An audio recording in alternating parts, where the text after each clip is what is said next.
failed to mention, and maybe the viewers, I should tell them as well, that here at Merrill Creek, there is a minimum length for these trout. It's 15 inches. It's probably the biggest or longest length limit I think we have in the state, but it's no problem. I haven't come out here on a day fishing for them that we haven't found at least a few that length.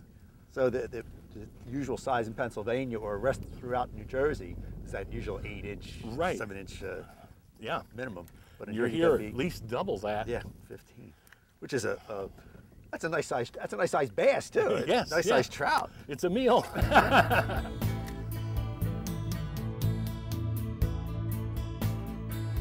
at the big one behind them. They're there.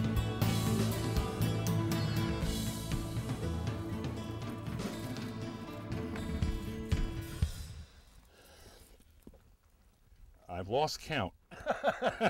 Which That's is a good not a fun thing to do. Which is a good thing.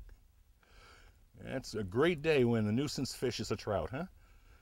What I'm doing, and Roy was kind enough to loan me a rod, I switched over to lighter line. I had heavier line because on that spinning rod, because I was anticipating throwing it into the wood and stuff. Mm-hmm. But I think this lighter line will make a difference because your bait is getting down, I think, just a little bit deeper than mine, and that this we'll see. Either that or you're just one heck of a trout fisherman, Roy. Well, gee, thank you. I hope that's the case. Something I don't do often, that's for sure. There they are. Look at the horde of them. Look at that one sitting back. Boy, he's fat.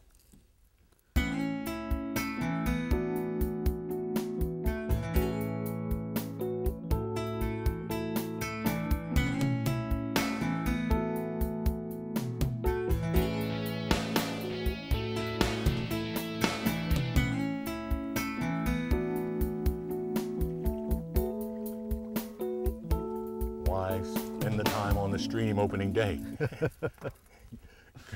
Come and fish in the comfort of your own boat.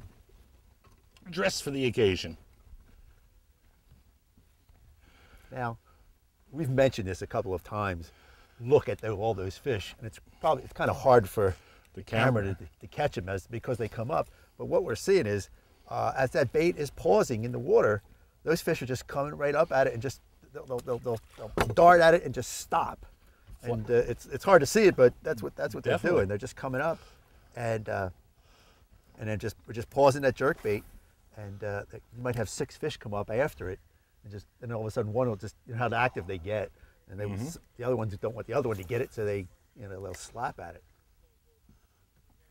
A lot of times I think what they're actually doing is they're trying to stun it by running into it, because they're not actually biting it. They're just trying to get it to stop permanently. Right.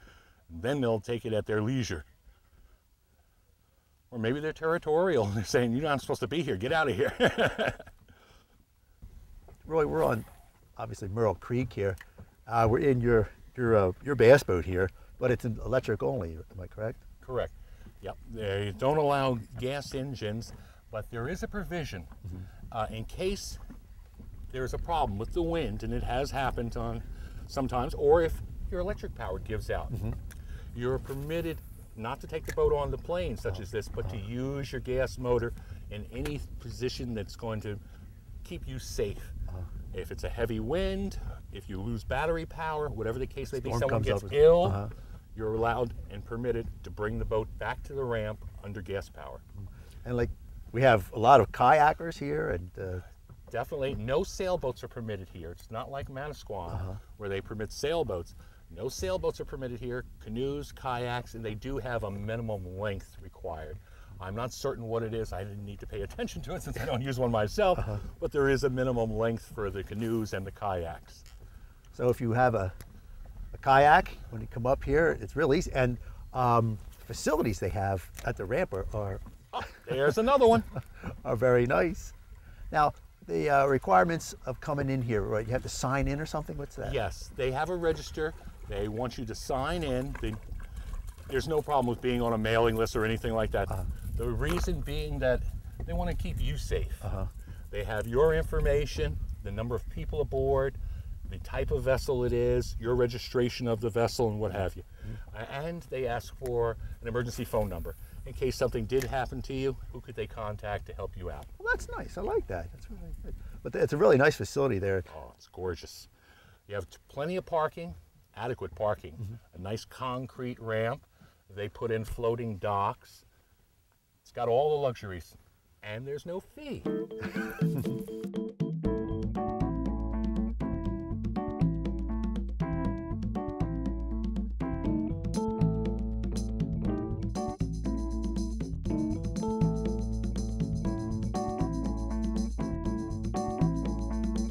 We have 2 suspending jerkbaits here. Roy, talk about yours. And what's happened is Roy's been catching, I'm going to say 5 fish to my every 1, probably. And I think because of that, it's the size and the size of that bait. Quite possibly. Actually, what do you think? Yours might be 5 inches, mine's 4 inches. Mine suspends about 3.5 to 4 feet on the line that I'm using. I'm using braided line. It has great characteristics for me. I love it. Every twitch is immediately felt by the bait, so it gives it great action. It's lightweight. It doesn't seem to sink or to float. It's sort of neutral, and it works great with the neutral buoyancy of the suspending bait.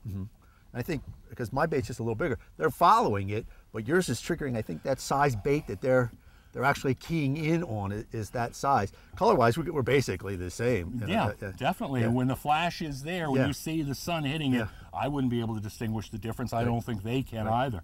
And again, point out that braided line is the diameter of, oh my God, what is that, about 8-pound test maybe? This is an 8-pound diameter, but it's a 30-pound test, and every breath I take at this end of the rod is felt at the bait. So there you go, a little tip.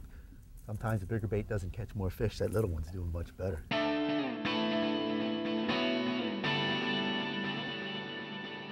Boy, we're out here in the springtime right now, and obviously we've got a lot of trout hanging around. Bass are in here, obviously, lake trout and stuff like that. But seasonal times, you can catch trout all year long here, I guess, or what? Yes, definitely. Oh, they don't permit ice fishing here when it's frozen for safety reasons and what have you. Because of its depth, they're not too certain it's going to be safe. So they don't permit ice fishing. But I have known people and have had reports of people coming up here when the weather has been bitterly cold, and it's been in November, and they're still able to launch a boat. They put them in, they come out here, and they've found their fish. Like I say, because of its depth, its wide variety of fish, their people are happy. If you can stand the climate, you're welcome to come on out. They keep it open year-round. If you look at their website, they actually mentioned the only days that it's closed seem to be some of the religious holidays and 1 or 2 of the legal holidays. It's open year-round. Oh, you got one right behind you there. Whoa! There we go. There was a jumper.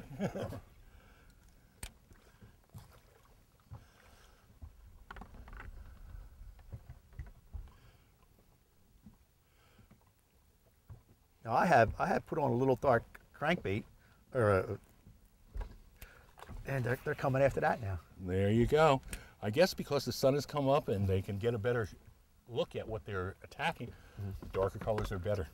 I'm going to turn this around. Yeah, get us over on that spot again. Yeah, sunlight. Well, this water is so clear. Yeah, they are coming out of that deep water and following our baits up to the shallower spots. But they don't. I think you're over. The presentation was just real slow. Yes. And there he is. I turned and and he's back again. There he is. He's still there. Yeah. And he's got a friend coming up. See, 2 of them. There he goes, knocking at it.